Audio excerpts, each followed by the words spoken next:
CM பார்க்கணும், காரை எடு. ஆதவ் அர்ஜுனாவை நீக்கின மறுநொடியே எடுத்த அதிரடி ட்விஸ்ட்.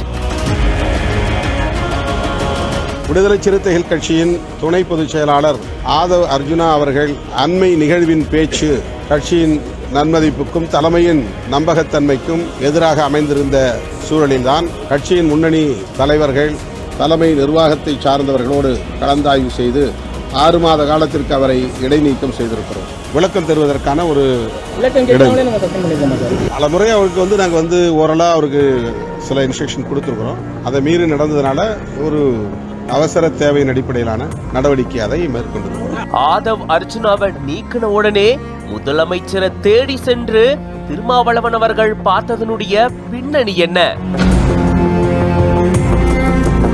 திமுக தரப்பிலிருந்து எந்த அழுத்தமும் நெருக்கடியும் எமக்கு இல்லை.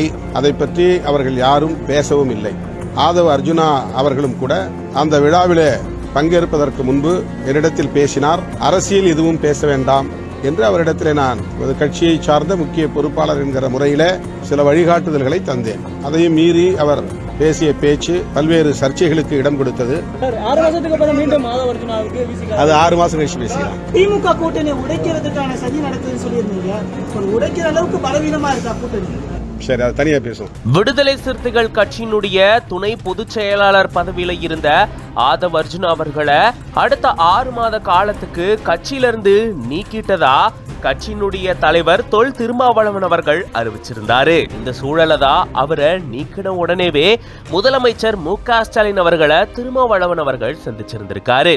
விசிக சார்பில் நிவாரண நிதியை கொடுக்கறதுக்காக தான் முதலமைச்சரை சந்திக்கிறதுக்காக திருமாவளவன் அவர்கள் போயிருந்திருக்காரு. பெஞ்சல் புயலால பாதிக்கப்பட்ட மக்களுக்கு உதவி செய்யும் வகையில விசிக சட்டமன்ற நாடாளுமன்ற உறுப்பினர்களுடைய 1 மாத ஊதியமான ரூபாய் 10 லட்சத்துக்கான காசோலிய முதலமைச்சர் மு.க. ஸ்டாலின் அவர்கள் கிட்ட வழங்கியிருந்திருக்காரு திருமாவளவன் அவர்கள்.